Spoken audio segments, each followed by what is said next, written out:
Now, from Into Tomorrow, this is ITTV.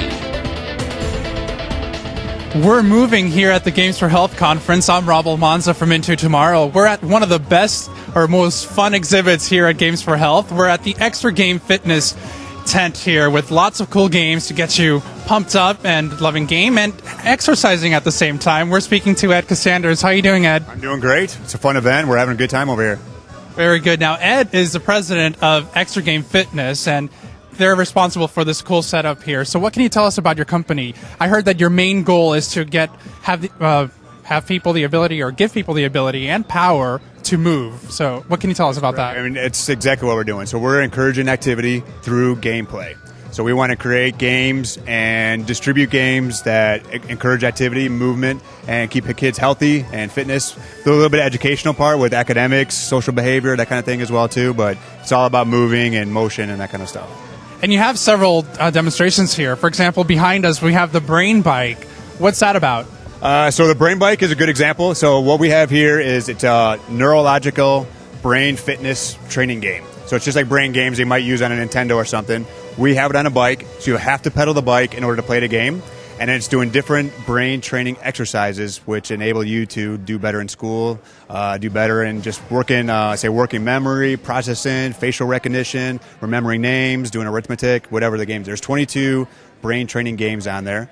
It remembers where you're at, so if you're deficient in a certain area, it'll recommend games, and then you will be able to practice those areas so you get better at it, and then it will actually keep progressive score of where you're at as well then too. How long is a session typically with the Brain Bike? Brain Bike each game is 3 to 4 minutes. So you would be at, what we recommend is 3 days a week, 20 minutes, which is kind of a typical cardio type of program, but that's your brain fitness and cardio type program that's on that bike. And for those who want to give this a try, where would we find these right now? Usually, our biggest markets are actually seniors and schools. So it's actually the two on there, and then it's going into more of the community type of area, so YMCAs, park districts, community centers, and that's where it's kind of going into right now. Very cool. Now, we had our own Chris Graveline try it yesterday. We have some video of him doing that, which is very fun. But then you have other things behind you, for example, the Makoto, or did I pronounce that correctly? Makoto, that's right. So Makoto is an interactive arena. It has 3 towers, and basically what it's doing is giving audible sound, and then you have to look for the tower that the light goes on. You see the light, and then you hit the light. So it's kind of like a electronic whack-a-mole in a way. And what you're doing is you're hitting as many targets as you can in the time that you have set. We have it set for a minute at this competition. So you look at your reaction time and how many targets you could hit out of another one. So there's a lot going on when you actually when you hear a sound, have to look for that sound, see a light, and then tell your body to react and hit that light. There's a lot of things going on in there. It doesn't matter if you're a kid, a senior, disabled, an elite athlete. There's a lot of neurological stuff that's going on at the same time in there. So, and it's a fun game too, because if I get a score at 30, you're going to want to go get a score at 32, and then I'm going to want to go beat you. I have to go get a score at 34, and it just keeps on going like that part of it. So it's a competitive thing as well. That's very awesome. Now, what kind of equipment are you using for this? We can use almost anything. So we have right here, we brought bopper balls. You can use a staff. You can use your hands and feet.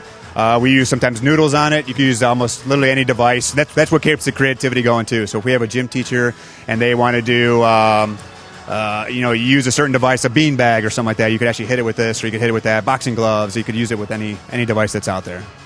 And how long typically would kids be playing this, or do even seniors try this as well? Or yeah, it's actually all across intergenerational for sure on there. So typical game is 1 to 2 minutes, but it's also that group thing. So if there's a group of 3 or 4 people, they might want to, one person might go, and then they'll watch the other person go, and then they'll go out, turn at it, that kind of thing as well too.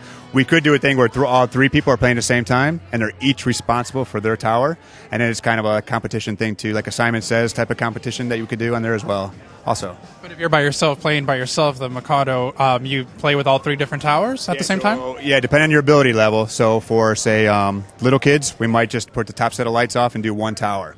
As they get better at it, we'll move them to 2 towers. As they get better, we'll move them to 3 towers. You can take the top set of lights off if you're short, or say you're a little bit older and you have a bad back, you can turn the bottom set of lights off too on that part. So it progresses with how you're doing your ability level. Great. Now, you presented us, every attendee here at Games for Health, with a challenge of reaching 1 million steps. What can you tell our viewers about that? Yeah, so what we were trying to do is get back to the community. We've been in Boston here for a couple years with Games for Health, and it's for the Able Gamers Foundation. So what we try to do is we're trying to do 1 million steps. So it's on all the products. We're using iDance as the main thing, which is a dance and step game that records your steps that you're doing for a certain duration. And we have over 400 people here. So if we get everybody participating in their steps, using all the games and the gameplay, our goal is to hit that 1 million steps, and then we'll actually be giving a donation to the foundation.